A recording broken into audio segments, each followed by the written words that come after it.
ओवीज kitchen या recipe चॅनलमध्ये तुमचे स्वागत आहे. तर आज आपण अगदी सोप्यातल्या सोप्या पद्धतीने मी तुम्हाला गव्हाची चपाती दाखवणार आहे. खूप जणांना काय होतं, गव्हाची चपाती कडक होते किंवा मग ती थंड झाल्यानंतर खूप वेळ राहिली की कडक होते. तर असं होऊ नये आणि अगदी टम्म फुगलेली मऊ लुसलुशीत अशी मी चपाती दाखवणार आहे. त्यामुळे नक्कीच व्हिडिओ शेवटपर्यंत पहा, कुठे स्किप करू नका. तुमचे गहू कोणतेही असो, पण तुम्ही जर या पद्धतीने चपाती केली ना तर अगदी छान आणि मऊ टम्म फुगणारी ही चपाती तयार होणार आहे. त्यामुळे चला थोडाही वेळ न घालवता लगेच व्हिडिओला सुरुवात करूया. इथे पाहू शकता मी एक कढई घेतली आहे लहान. तुम्ही कोणतेही वाडगं घेतलं ना तरीसुद्धा चालणार आहे. शक्यतो पीठ वगैरे मळताना एखादं खोलगटं भांडं घेतलं ना त्यामध्ये अगदी सहज पद्धतीने पीठ मळता येतं. आता बघा, 2 वाट्या इतपत मी हे पीठ घेतलेलं आहे. पीठ इथे मी सुरुवातीला चाळून ठेवलं होतं, त्यामुळे मी आत्ता चाळलेलं नाही. पण जर तुमचं पीठ चाळलेलं नसेल तर अगोदर चाळून घ्या. जर तुम्ही पीठ चाळलं नसेल ना तरीसुद्धा चपात्या ज्या आहेत ना त्या कधीकधी कडक होतात. त्यामुळे आपल्याला पीठ छान असं चाळून घ्यायचं आहे. आता 2 वाट्या पिठामध्ये 4 चपात्या इतपत होणार आहे, लहान लहान. आता तुम्ही किती लोकांसाठी करत असाल ना त्यानुसार चपात्याचं पीठ घेऊ शकता. आता बघा, मीठ टाकलेलं आहे आणि हे पीठ आपण छान असं मळून घेणार आहोत. अगदी थोडं थोडं करून पाणी घालायचं आहे. पाणी जर एकदम ओतलं ना तर मग पीठ पातळ होऊ शकतं. त्यामुळे अगदी थोडं थोडं पाणी करून हे आपल्याला मळून घ्यायचं आहे. तुम्ही इथे पाहू शकता, पाणी मी अगदी थोडं थोडं करून घालते, एकदम पाणी घालत नाही. आणि छान असं हाताने हे पीठ आपल्याला मळून घ्यायचं आहे. छान चोळून चोळून पीठ मळा, म्हणजे अगदी व्यवस्थित पीठ मळलं जातं. आणि तुम्ही हे पीठ ना जितकं मळाल ना तितक्या तुमच्या चपात्या छान होतात. तर इथे पाहू शकता, आता सगळं पीठ मी मळून घेते आणि मग तुम्हाला दाखवते. इथं पाहू शकता आपलं पीठ मळून झालेलं आहे. आता यावरती थोडंसं अगदी तेल घालून घेऊया आणि पुन्हा हे पीठ आपल्याला 1 मिनिट तरी मळायचं आहे. चपात्याचं पीठ मळताना जितकं मळाल ना तितक्या ह्या चपात्या तुमच्या मऊ लुसलुशीत होतात. पण जर तुम्ही थोडंफार पीठ मळलं आणि लगेच चपात्या करायला घेतल्या ना तर त्या चपात्या चिरतातसुद्धा आणि मग कडकसुद्धा होतात. त्यामुळे पाहू शकता इथे मळताना ना अगदी छान अशा पद्धतीने मळून घ्यायचं आहे. व्हिडिओ इथपर्यंत पाहिलाच आहे आणि थोडा जरी आवडला असेल ना तर नक्कीच व्हिडिओला एक लाईक आणि सबस्क्राईब करून घ्या. कारण की तुमचं एक एक लाईक, एक एक सबस्क्राईब हे नवीन यूट्यूबरसाठी खूप जास्त मोलाचं असतं. बघा, पीठ छान असं मळून घेतलं आहे मी 1 ते 2 मिनटं तेल लावून पुन्हा. आणि अगदी घट्टसर गोळा दिसत आहे तुम्हाला, कारण की आपल्याला आता हे पीठ ना भिजत ठेवायचं आहे थोडा वेळ. आता इथे मी पीठ भिजत ठेवते, तोपर्यंत जर तुमची दुसरी काही कामं असतील ना तर ती कामं तुम्ही करू शकता. बघा, 10 मिनटं तरी इथे मी पीठ भिजत ठेवणार आहे. इथे पाहू शकता 10 ते 15 मिनटं झालेले आहेत. जर तुमच्याकडे 10-15 मिनटं नसेल ना तर निदान 5 मिनटं तरी हे पीठ आपल्याला भिजत ठेवायचं आहे. आणि पहिल्यापेक्षा बऱ्यापैकी सैलसर इथे पीठ आपलं तयार झालेलं आहे. आता याचे आपल्याला 4 छोटे छोटे गोळे करून घ्यायचे आहेत. तुमच्या चपात्या कितपत लहान किंवा कितपत मोठे आहेत ना त्यानुसार इथे तुम्ही गोळे करू शकता. इथे पाहू शकता मी अगदी लहान लहान चपात्या करते, त्यामुळे छोटे छोटे गोळे करून घेतलेले आहेत. अगदी एकसारखे असे गोळे करून घ्यायचे आहेत. तुम्ही जर जास्त लोकांसाठी करत असाल ना तर त्यांच्यासाठी सुद्धा अशाच पद्धतीने पीठ मळा आणि अगदी व्यवस्थित अशा तुमच्या चपात्या बनल्या जातील, अगदी मऊ लुसलुशीत राहतील. आणि डब्यात दिल्या ना, थंड झाल्या ना तरीसुद्धा अगदी मऊसूत राहतील. आता बघा, एक पिठाचा गोळा करून घेऊया आणि तो व्हिडिओत दाखवते ना त्या पद्धतीने लाटून घ्यायचा आहे. आता मध्ये याला थोडंसं तेल लावून घ्यायचं आहे आणि त्यावरती थोडंसं पीठ घालून घ्यायचं आहे. अशाच पद्धतीने आपल्याला सगळे उंडे तयार करून घ्यायचे आहेत. तर बघा, आपला पहिला उंडा तयार झालेला आहे. अशाच पद्धतीने दुसरेसुद्धा करून घेते. तुम्हीसुद्धा या पद्धतीने चपात्या करता का हे सुद्धा मला कमेंट करून नक्की सांगा. किंवा मग कशा पद्धतीने करताना हे सुद्धा नक्कीच कमेंट करून सांगा.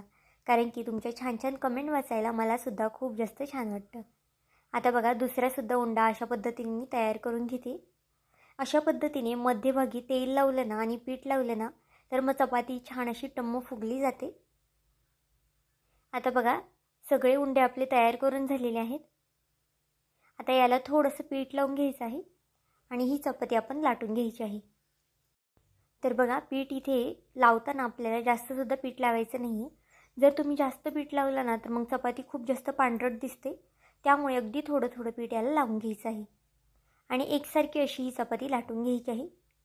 चपाती लाटताना मध्यभागी न लाटता कडकडने लाटायची आहे. जर तुम्ही मध्यभागी चपाती लाटली ना तर मध्यभागी चपाती खूप जास्त पातळ होते आणि मग साईडला जाड राहते. त्यामुळे चपाती शक्यतो लाटताना ना कडेपासून लाटा. आता बघा अगदी पातळ अशी ही चपाती लाटून घेते मी. तुम्ही ही चपाती ना किती पण पातळ केली ना तरीसुद्धा अगदी मऊ होते आणि अगदी छान अशी टम्म फुगते सुद्धा. खूपदा काय होतं चपात्या पातळ लाटल्यामुळे खूप जास्त कडक होतात किंवा मग त्या राठसुद्धा होतात. पण जर या पद्धतीने तुम्ही जर चपात्या केल्या ना तर तुमचं गहू कोणतंसुद्धा असलं ना अगदी रेशनिंगच्या गव्हाच्यासुद्धा तुम्ही चपात्या अशा करू शकता आणि त्यासुद्धा अगदी छान पद्धतीने अशा होतील. बघा आपली चपाती लाटून झालेली आहे आणि अगदी पातळ अशी ही चपाती मी लाटलेली आहे. अजिबातच कुठे जाड नाही आणि अगदी एकसारखीही लाटून घेतलेली आहे. तोपर्यंत इथे गॅसवरती मी एक पॅनसुद्धा तापत ठेवलेला आहे. तुम्ही पॅनच्या ऐवजी तवासुद्धा वापरू शकता, पण इथे मी चपात्या करण्यासाठी तरी पॅनचा वापर केलेला आहे. आता बघा पॅन छान तापला की त्याला थोडंसं तेल लावून घेतलेलं आहे आणि त्यानंतर ही चपाती टाकून घ्यायची आहे आपल्याला. सुरुवातीची चपाती असल्यामुळे ना थोडंसं तेल लावलेलं आहे मी खाली, पण जर नंतरच्या ज्या चपात्या आहेत ना त्यांना तेल नाही लावलं तरीसुद्धा चालेल. बघा एका साईडने छान असे फोड आले की दुसऱ्या साईडने आपल्याला ही चपाती पलटी करून घ्यायची आहे. अगदी छान मऊसुद्धा होतात आणि छान फुलतातसुद्धा. आतनं छान याला 2 पदरसुद्धा सुटतात. अगदी झटपट तयार होणाऱ्या चपात्या आहेत. घाई गडबडीच्या कामात तुम्ही नक्कीच अशा पद्धतीच्या चपात्या बनवू शकता आणि खूप वेळासाठी ना या चपात्या मऊसूत अशा राहतात. दोन्ही साईडने बघा तेल लावून घेतलेलं आहे आणि फास्ट गॅसवरतीच आपल्याला ही चपाती भाजून घ्यायची आहे. चपाती भाजताना जर तुम्ही गॅस स्लो केला ना तर मग चपाती कडकसुद्धा होते किंवा मग वातडसुद्धा होते. त्यामुळे अजिबातच गॅस स्लो न करता कंटिन्यू फास्ट गॅसवरती आपल्याला ही चपाती भाजून घ्यायची आहे. पाहू शकता दोन्ही साईडने छान थोडंसं डाग पडेपर्यंत ही चपाती भाजून घेतलेली आहे मी. आता एका प्लेटमध्ये काढून घेऊया. अशाच पद्धतीने ना आता दुसरीसुद्धा चपाती आपल्याला भाजून घ्यायची आहे. बघा दुसऱ्यासुद्धा चपातीला अशा पद्धतीने फोड आलेले आहेत. आता ही चपाती आपण पलटी करून घेऊया. चपातीला अशा पद्धतीने फोड आले ना की मगच आपल्याला चपाती पलटी करायची आहे. जर तुम्ही लगेच पलटी केली किंवा मग सतत चपाती पलटी करत राहिले ना तर मग चपाती खूप जास्त कडक होते.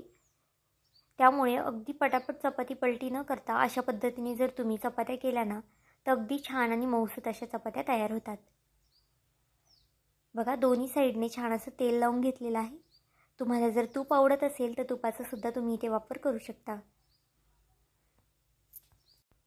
आता ही सुद्धा चपाती आपली दोन्ही साईडने छान खरपूस रंग येतोपर्यंत भाजून घेऊया. नक्कीच एकदा या पद्धतीने चपात्या करून पहा. जर तुमच्या चपात्या कडक होत असतील, राठ होत असतील, वातड वगैरे होत असतील ना तर नक्कीच ही पद्धत वापरून करून पहा. तुमच्या चपात्या अगदी मऊ लुसलुशीत होतील आणि अगदी थंड झाल्या ना तरीसुद्धा तितक्याच मऊ राहतील. आता अशाच पद्धतीने ना सगळ्या चपात्या मी करून घेते आणि मग तुम्हाला दाखवते. तर इथे पाहू शकता आपल्या चारही चपात्या छान अशा मऊ लुसलुशीत झालेल्या आहेत. खूप जास्त गरम आहे त्यामुळे पटकन हातात घेता येत नाही, पण खूप जास्त मऊ आणि छान अशा ह्या चपात्या झालेल्या आहेत. आणि तुम्ही पाहू शकता इथे खूप जास्त पातळसुद्धा चपात्या आहेत ह्या.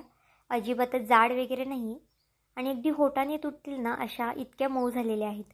तर नक्कीच एकदा या पद्धतीने चपात्या करून पहा. आणि आजची ही रेसिपी जर तुम्हाला आवडली असेल ना तर नक्कीच व्हिडिओला एक लाईक आणि सबस्क्राईब करून घ्या. पुन्हा भेटूया आपण अशाच एका नवीन व्हिडिओमध्ये. तोपर्यंत बाय.